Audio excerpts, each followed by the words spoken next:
Hello everyone. Today I will explain the solution to the sorry something went wrong for solutions please visit error that occurs in Steam games. I'll show you two different methods. If you're ready, let's get started.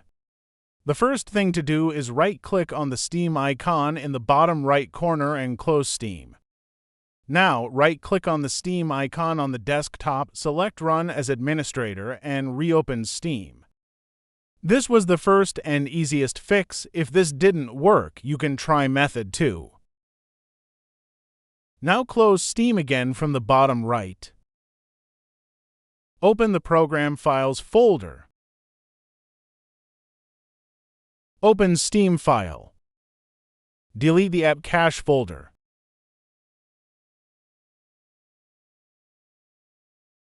Now find the User Data folder and open it.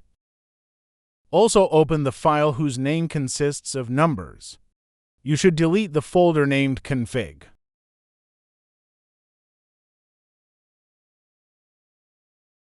Now we go back to the desktop and right-click on the Steam icon, select Run as Administrator, and open Steam.